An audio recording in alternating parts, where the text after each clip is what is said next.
सांगली प्रभाग क्रमांक 9 मधील अभयनगर आनंद पार्क येथे श्री साईबाबा मंदिरात प्राणप्रतिष्ठा आमदार सुधीरदादा गाडगीळ यांच्या हस्ते करण्यात आली। सांगलीमधील अभयनगरमधील 17 वर्षापूर्वी या मंदिराची पायाभरणी करण्यात आली होती। आज आमदार सुधीरदादा गाडगीळ यांच्या निधीतून आणि लोकवर्गणीतून तसेच भाजपचे युवा नेते अतुल माने यांच्या संकल्पनेतून साई मंदिर साकारण्यात आले।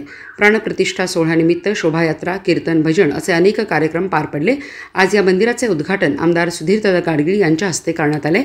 हा कार्यक्रम मोठ्या भक्तिमय वातावरणात संपन्न झाला। गेली 17 वर्षापासून प्रलंबित असलेलं हे आनंद पार्क अभयनगर येथील साई मंदिर आज या कार्यक्रमांची सांगता झाली।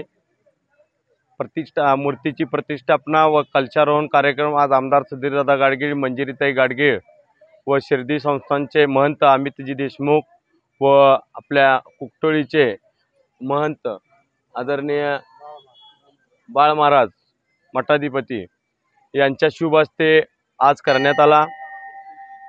गेली या संजयनगर, अभयनगर, जय विश्रामबाग परिसरातील बऱ्याच वर्षाची प्रतीक्षा लोकांची आज संपलेली आहे आणि आज मंदिराचा लोकार्पण सोहळा सुद्धा आमदार सुधीरदादा गाडगीळ यांच्या माध्यमातून करण्यात आला।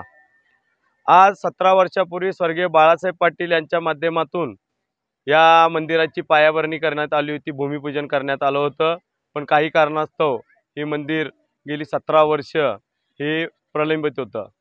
पण 2020ला आम्ही बाळासाहेब पाटील दादा असतील, देसाई काका असतील, तिवले अण्णा असतील, ढगे दादा असतील आणि परिसरातील अन्य सर्व नागरिक, आनंद पार्क असतील अभयनगरमधली, यांच्या सहकार्याने आम्ही ठोंबरे दादा असतील, चौगुले दादा असतील, या सर्वांच्या सहकार्यातून आम्ही या मंदिराचा जीर्णोद्धार 2020मध्ये केला।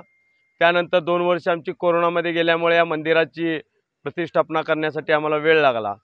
पण रविवारपासून आमच्या या रविवारी या मूर्तीची भव्य मिरवणूक काढण्यात आली। त्यानंतर इथं सर्व धार्मिक प्रवचनाचे कार्यक्रम झाले, त्याचप्रमाणे भक्तिगीतांच्या, भावगीतांचे, सुरगेकाचे पोद्दार बंधू यांचे कार्यक्रम झाले।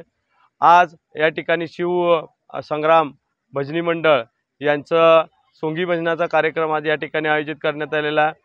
आमच्या या परिसरामध्ये आजपर्यंत गेली संजयनगरच्या या परिसराची स्थापना होऊन 50 वर्ष झाली, पण आजपर्यंत असा सांप्रदायिक आणि भक्तिमय वातावरणाचा कार्यक्रम आजपर्यंत केव्हाही इथं झालेला नव्हता।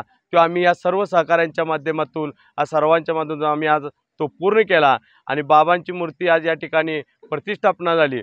आज बाबांची मूर्ती प्रतिष्ठापना झाल्यानंतर आम्हाला सर्व नागरिकांना या प्रभागातील अत्यानंद झालेला आहे की जेणेकरून या भागामध्ये एक चांगला उपक्रम इथून पुढे आम्ही भक्तिमय वातावरणाचा करू आणि या निश्चितच या परिसराचा चेहरा मोहरा बदलण्याचा इथून पुढे सुद्धा आमचा प्रयत्न राहील। त्याला साईबाबा